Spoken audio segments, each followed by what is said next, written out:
Basantilata educational ଓ charitable trust ପକ୍ଷରୁ hello kids Saikrishna ସ୍କୁଲରେ ରକ୍ତଦାନ ଶିବିର ଅନୁଷ୍ଠିତ। ପବିତ୍ର ବାହୁଡ଼ା ଯାତ୍ରା ଅବସରରେ ବାଲେଶ୍ୱର ସହରର ଉପକଣ୍ଠ ବାସନ୍ତୀଲତା ଏଜୁକେସନାଲ ଓ ଚାରିଟେବୁଲ ଟ୍ରଷ୍ଟ ପକ୍ଷରୁ ଏକ ରକ୍ତଦାନ ଶିବିର ସମ୍ବଲପୁର ସ୍ଥିତ ହେଲୋ କିଡ୍ସ ସାଇକ୍ରିଷ୍ଣା ସ୍କୁଲ ପରିସରରେ ଅନୁଷ୍ଠିତ ହୋଇଯାଇଛି। ସମ୍ବାଦ ଆମ ଓଡ଼ିଶା ଓ ରୋଟାରୀ କ୍ଲବ ବାଲେଶ୍ୱର ଅନସିର ମିଳିତ ସହଯୋଗରେ ଆୟୋଜିତ ଶିବିରକୁ ବାସନ୍ତୀଲତା ଦାସ ଆନୁଷ୍ଠାନିକ ଭାବେ ଉଦ୍ଘାଟନ କରିଥିଲେ। ଶିବିରରେ ରକ୍ତ ଭଣ୍ଡାରର ଅଧିକାରୀ ଡାକ୍ତର ବସନ୍ତ କୁମାର ଉପାଧ୍ୟାୟ, ଜିଲ୍ଲା ରକ୍ତଦାତା ସଂଘର ସଭାପତି କମଳ କୁମାର ଚକ୍ରବର୍ତ୍ତୀ, ସାଧାରଣ ସମ୍ପାଦକ ଇଞ୍ଜିନିୟର ହୃଷିକେଶ ସାହୁ, ଦେବାଶିଷ ପାଣି, ରୋଟାରୀ କ୍ଲବ ବାଲେଶ୍ୱର ଅନସିର ସଭାପତି ମୁକ୍ତାର ଅହମ୍ମଦ ପ୍ରମୁଖ ଯୋଗଦେଇ ରକ୍ତଦାତାଙ୍କୁ ଉତ୍ସାହିତ କରିଥିଲେ।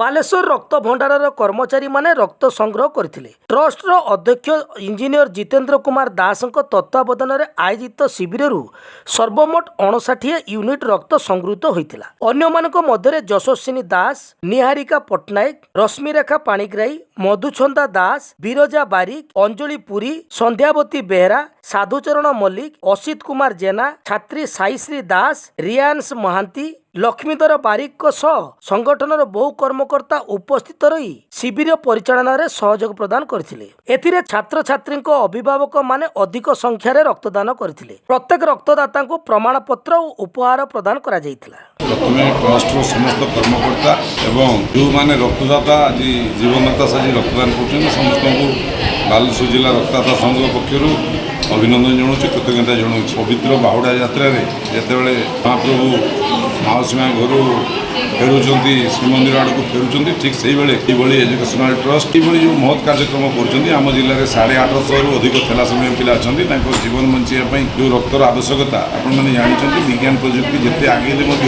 ରକ୍ତର ବିକଳ୍ପ ହିଁ ରକ୍ତ କୌଣସି କାରଖାନାରେ ତିଆରି ହୁଏ ନାହିଁ ବା କୌଣସି ଦୋକାନରେ କିଣିବାକୁ ମିଳେ ନାହିଁ। ଜଣେ ହ୍ୟୁମାନ୍ ବିଙ୍ଗ ରକ୍ତ ଦେଲେ ଆଉ ଜଣେ ହ୍ୟୁମାନ୍ ବିଙ୍ଗ ରକ୍ତ ପାଇବ, ବଞ୍ଚିବ।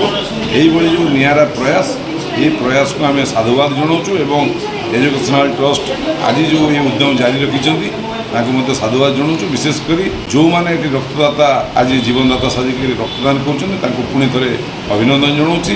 ଏ ଟ୍ରଷ୍ଟର ଉତ୍ତରୋତ୍ତର ଉନ୍ନତି କାମନା କରୁଛି ଏବଂ ଆଗାମୀ ଦିନରେ ଏଇଭଳି ଏହି ମହତ୍ କାର୍ଯ୍ୟକ୍ରମ ଆହୁରି ଆଗକୁ ମହତ୍ କାର୍ଯ୍ୟକ୍ରମ ସଂଗଠିତ କରିକି ଆହୁରି ଆଗକୁ ବଢ଼ିବା ପାଇଁ ପ୍ରୟାସ ଜାରି। ଏଇଟା ଏଇଥିପାଇଁ ନିଆଗଲା, ବର୍ତ୍ତମାନ ବାଲେଶ୍ୱର ଥାଲାସେମିଆ ରୋଗୀ ବୋଧେ 850 ପାଖାପାଖି ଯାହା ରିପୋର୍ଟରେ ଆସୁଛି, ସେମାନଙ୍କୁ ବ୍ଲଡ଼ ଦେବା ପାଇଁ ମାନେ ବାପା ମା ଏକଦମ ନିରାଶ ହେଉଛନ୍ତି। ଯେଉଁଟାକି ଅନ୍ୟ ପେସେଣ୍ଟ ପାଇଁ ହେଲେ ତାଙ୍କ ପାଇଁ ତାଙ୍କର ଜଣେ କିଏ ଯୋଗାଡ଼ କରିପାରୁଛନ୍ତି, ଜଣେ 15 ଦିନ ହେଉ, ମାସେ ହେଉ କି 2 ମାସ ଭିତରେ କେଉଁଠି ଆଣିବେ।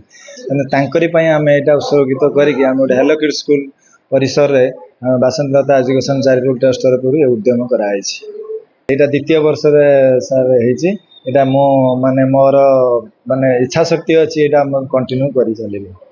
ଲୋକମାନେ ଯେତେବେଳେ ବାହୁଡ଼ା ଯାତ୍ରାରେ ବ୍ୟସ୍ତ ଅଛନ୍ତି ସେତେବେଳେ ଜଣେ ମଣିଷ ଯେ ଏଭଳି ଏକ ମାନବତାର କାମ ବା ମାନବିକତାର କାମ ଗୋଟେ ନୋବେଲ ସେମାନେ କରିବେ। ମୁଁ ସୁଧାଂଶେଖର ପଣ୍ଡା, ମୋର ସଦର ପଣ୍ଡା। এই আমার যে রক্তদান শিবির এটা একচুয়ালি আমার দ্বিতীয় বর্ষর মোর এই যে রক্তদান শিবিরের মুখ্য যে আয়োজক এবং যে চিন্তা করছেন পুরো দূরদৃষ্টি রক্ষিকি যে আম বালেশ্বর জেলার বহুত রক্তর অভাব রয়েছে, যেপাই কি সে তাঁর মাঙ্ক নাঁরে গোটে রক্তদান শিবির করি সমাধান করা চেষ্টাটা করেছেন। সেটা বহুত গোটে ভালো চেষ্টা, যেটাকি আমি দ্বিতীয় বর্ষের এই পরিচালনা আমি ভাগ বি আমি সে অংশীদার হয়ে পারিছু, সেটা আমি নিজকে ধন্য মনে করি। আজ জগন্নাথ প্রভুঙ্কর বাহুড়া যাত্রার সে তাঁর নিজ স্কুলের এই প্রকার আয়োজন করে আমার মুখ্য চিকিৎসক কিছু রক্ত সহায়ক করা যে নিষ্পত্তি নিয়েছেন আমি সেটা স্বাগত করছু, সহযোগ করছু। আমি চাহুছু এই প্রকার রক্তদান শিবির বালেশ্বর জেলার আহরি অনেক হওয়া দরকার এবং লোক মানে সহযোগ করা দরকার। আর লোক সচেতন হওয়া দরকার। রক্তদান গোটে হচ্ছে মহৎ দান। লোক আজিকালি আমি দেখুছু বহুত বড় বড় পোস্টরে থাকি বহুত শিক্ষিত হয়েকি এই রক্তদানকু ডরুଛନ୍ତି। রক্তদান একচুয়ালি গোটে কিছু অসুবিধা জিনিস না। প্রত্যেক বর্ষ গোটে রক্ত দেলে শরীর পাই ভালো, সমাজ পাই ভালো, দেশ পাই ভালো।